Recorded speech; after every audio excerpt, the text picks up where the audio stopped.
Broly is back and better than ever. Dragon Ball Super Broly is in US theaters in January, and lots of Dragon Ball fans have been eagerly awaiting his return to the silver screen.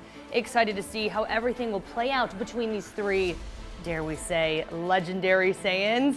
Well, we're taking a deeper look at the ending, how this movie has affected Broly, and how it could impact the entire franchise. Get those scatters out. Spoiler alert.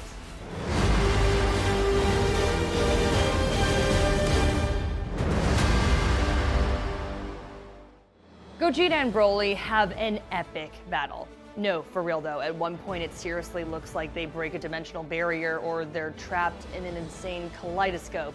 Anyway, they relentlessly attack each other at ridiculous speeds at insane power levels, but our protagonists prevail, finally getting the upper hand against their beastly foe. Gogeta's about to disintegrate him with a massive energy blast, but in typical Dragon Ball fashion, the Deus Ex Machina fans are so used to it at this point and love the Dragon Balls. Summon Shenron. Our new characters come into play. Chile steals those precious spheres right under Lord Frieza's nose and wishes for Broly to be returned to Vampa where he grew up with just seconds to spare, if even that. Chile and Limo decide to go to Broly to live out a life in hiding and exile, eating alien bug legs. Yikes. But then, our main man appears, Goku. Our kind-hearted hero comes bearing gifts, supply capsules from Bulma.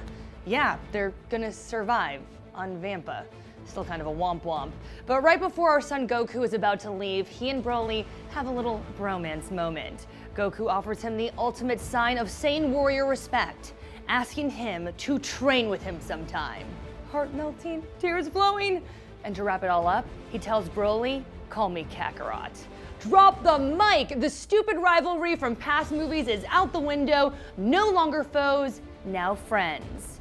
And Frieza is still out there. One of the biggest takeaways from Dragon Ball Super Broly, the character is far more developed. They finally did right by the big, raging green aura dude.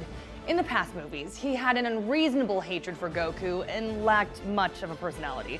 Little if anything came out of his mouth, just a lot of grunting and Kakarot yells.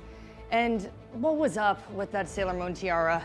All of this, fortunately, is retconned in the newest Broly movie with a rich backstory filled with turmoil and pain that justifies his rage. Our villain is sad and tragic, banished at infancy due to his immense strength and abilities. He's forced into isolation with a father who is blinded by hate, who raises Broly to exact his revenge through torture and training, literally shocking his son into submission his whole life.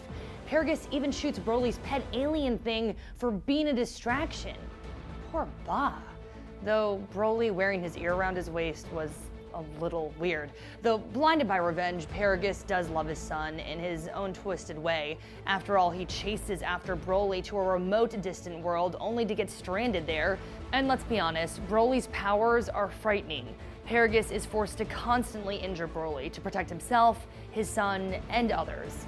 This father-son relationship now has a complexity and depth that we've always yearned for. And Broly's still a badass. We really get to see the expanse of Broly's power in this film. His base form is absolutely chilling and powerful, but then we see his fury form, which basically takes the unbridled power and rage of a great ape, but without the usual transformation into, well, a great ape. Broly loses all control and goes straight berserk. Sound familiar? Kale. Well, Broly's Super Saiyan form comes next, enhancing his abilities so he can go toe-to-toe with Goku and Vegeta in Super Saiyan Blue forms. Side note, this battle is the first time we see Vegeta in the anime go Super Saiyan God. Pretty cool. Broly's full power form is breathtaking though. His hair turns green, ki skyrockets, his armor breaks off when he powers up, and he's jacked. This is the strongest form of Broly that we see, and it seems like he may be one of the strongest characters in all of Dragon Ball. So, some fans were not thrilled about seeing Gogeta in the Dragon Ball Super Broly trailers, calling it spoilery and unnecessary. Many saying they wanted our big boy to be taken down by Ultra Instinct. According to the end of Dragon Ball Super, Goku hasn't really gotten a handle on that power-up though. At one point during the movie though, it seems like he was trying to. His hair flashing white for a second. But then he goes Super Saiyan Blue. Sorry guys.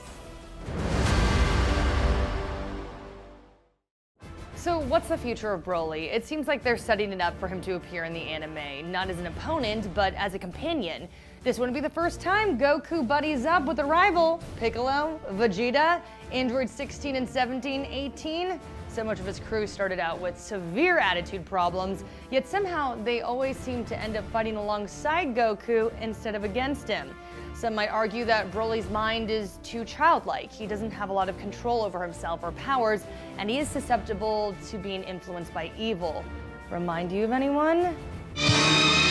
Is this the great Majin Buu? Having Broly survive and Goku approach him at the end though, it seems to me like we're gonna see more of Broly.